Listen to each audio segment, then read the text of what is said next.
War यानी कि waste Asia crisis की वजह से इकोनॉमिक स्टेबलाइजेशन फंड बनाने की जरूरत पड़ गई है। और आज ये जो मैं वीडियो आपके सामने रख रहा हूँ ये बहुत क्लियर कर देगी कि मंडे को क्या होने वाला है, बिकॉज ये मार्केट की अभी तक की सबसे बड़ी खबर है। ये जो इकोनॉमिक स्टेबलाइजेशन फंड होता है ये बजट में नहीं था, लेकिन अब बजट में लाया गया है, यानी कि जो सप्लीमेंट्री डिमांड है वो लानी पड़ी। फाइनेंस मिनिस्टर ने लोकसभा में 13 मार्च 2026 को ये अनाउंस किया है कि हम 2.81 लाख करोड़ का फंड बनाने जा रहे हैं। ये फंड वेस्ट एशिया यानी कि जो ईरानी वॉर चल रहा है, जो ग्लोबल झटके फिलहाल अभी इंडिया को लग रहे हैं, जिस तरह से सप्लाई चेन टूटती हुई नजर आ रही है, इसको झेलने के लिए ये फंड निकाला जा रहा है। मल्टीपल हेडलाइन में आपको ये अपडेट देखने को मिलेगी, लेकिन एक बात जो आपको ध्यान रखकर चलनी है और ये सबसे इंपॉर्टेंट है, यानी कि जो सबसे अच्छी बात है वो ये है, फंड बनाने के बाद भी जो फिस्कल डिफिसिट है वो 4.4% के अंदर ही रहेगा। मतलब कि सरकार कोई एक्स्ट्रा खर्च नहीं ले रही, बल्कि सरकार की जो एक्स्ट्रा कमाई है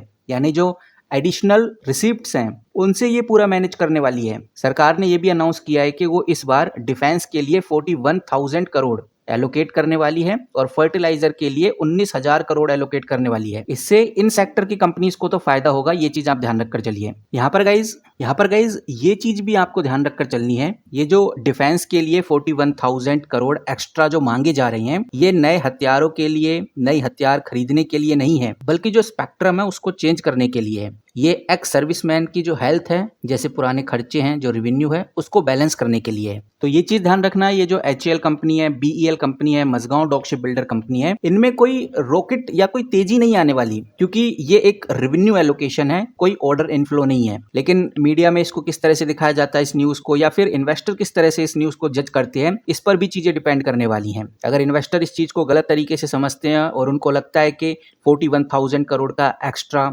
बजट मिल चुका है डिफेंस को, तो फिर हो सकता है कि इन कंपनीज में हमें एक इनडायरेक्ट तेजी देखने को मिले। और मार्केट में ये फंड क्यों निकाला गया, इसके पीछे का रीजन हर कोई जानता है। अगर ईरान और इजराइल वॉर की वजह से तेल और ज्यादा महंगा होता है, रुपीज और ज्यादा गिरता है, तो ये फंड इस बड़े झटके को ऑब्जर्व करेगा, यानी कि महंगाई को ये फंड सोखने वाला है, ताकि इंडिया की जो इकोनॉमी है इसके ऊपर असर ना पड़े। और गाइज ये बात आप ध्यान रखकर चलिए कि ये जो खबर है ये बहुत क्लियरली इशारा कर रही है कि इंडियन गवर्नमेंट प्रोएक्टिव है, इन्वेस्टर्स को एक बड़ा भरोसा मिलने वाला है। अब आने वाले टाइम में यानी कि मंडे को इंडिया ग्लोबल वोलेटिलिटी के लिए पूरी तरह से तैयार है। और इसीलिए यहाँ पर जो प्रिडिक्शंस निकाली जा रही है निफ्टी 50 को लेकर, सेंसेक्स को लेकर, वो 60 से लेकर 70% हो गई है। यानी 60 से 70% चांसेस हैं कि निफ्टी हमें मंडे को ऊपर की तरफ बढ़ता हुआ नजर आए, यानी ग्रीन जोन में हमें देखने को मिले, क्योंकि ये अनाउंसमेंट वॉर के डर को खत्म कर रहा है और इन्वेस्टर्स में एक बड़ा कॉन्फिडेंस हमें देखने को मिलेगा, जिसकी वजह से ओवरऑल मार्केट में एक बड़ी पॉजिटिविटी देखने को मिलेगी। बाकी अगर मार्केट मंडे को नीचे जाता है तो सिर्फ और सिर्फ तभी पॉसिबल हो सकता है जब वेस्ट एशिया से रातों रात कोई बहुत नेगेटिव खबर आ जाए, यानी जो मिलिट्री एक्सक्लेनेशन है वो तेजी से और ज्यादा बढ़ जाए, जो इस 2.81 लाख करोड़ के बफर से भी बड़ा हो, तब ही हम कह सकते हैं कि निफ्टी 50 गिरेगा। बट ओवरऑल कह सकते हैं कि इंडिया में ऐसा देखने में आ नहीं रहा, हर जगह से चीजें पॉजिटिव देखने को मिल रही हैं। चाहे वो इंडिया और ईरान की पार्टनरशिप हो, ईरान से भी तेल लिया जा रहा है, किसी तरह की कोई प्रॉब्लम नहीं हो रही।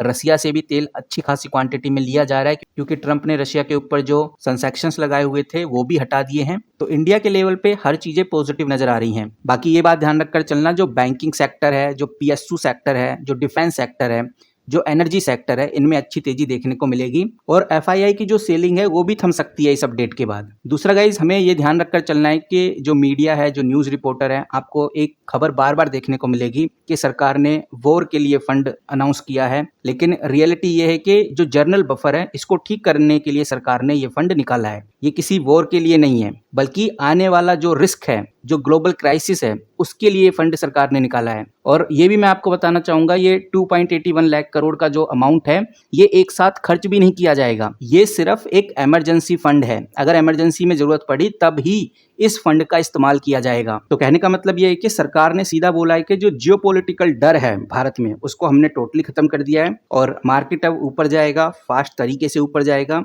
बाकी आगे क्या हमें खबर देखने को मिलती है, अगर आप क्विक में और सबसे पहले अपडेट चाहते हैं, खबर को बहुत सिंपल में समझना चाहते हैं, तो आप हमारे व्हाट्सएप ग्रुप को ज्वाइन कर सकते हैं, जिसका लिंक आपको इस वीडियो के फर्स्ट कमेंट बॉक्स में मिल जाएगा। इसी के साथ ये भी मैं आपको बता दूं, जो फाइनेंस मिनिस्टर हैं, इन्होंने स्टार्टिंग में सोचा था कि 50,000 करोड़ से काम चल जाएगा, लेकिन जिस तरह से वेस्ट एशिया यानी ईरान वॉर की मार्केट को देखते हुए, ये सिचुएशंस को देखते हुए इस नंबर को बढ़ा दिया गया है। अभी फिलहाल कंफर्म हुआ है 2.8 लाख करोड़। बाकी Bharat electronic limited, Mazagon dock ship builder और एचएएल के ऊपर नजर बना के जरूर रखिए। डायरेक्ट नहीं तो इनडायरेक्ट इन कंपनीज में हमें बाजी मारते हुए देखने। वहीं गाइज हमें इन तीनों कंपनीज के ऊपर तो नजर बना के रखनी है, जिसमें हिंदुस्तान एरोनॉटिक, बीईएल यानी भारत इलेक्ट्रॉनिक और मजगांव डॉक शिप बिल्डर। ऐसा मैं इसलिए बोल रहा हूँ क्योंकि इन तीनों कंपनीज में एक हाइप की वजह से तेजी देखने को मिल सकती है।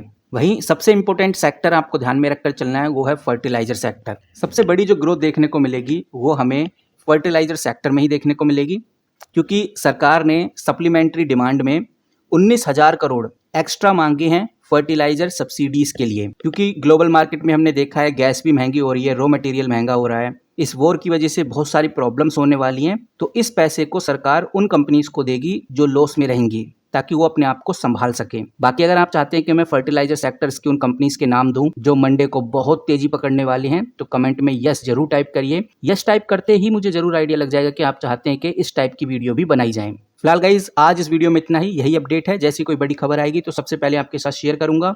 मिलते हैं किसी नई वीडियो के साथ, तब तक के लिए take care and good bye.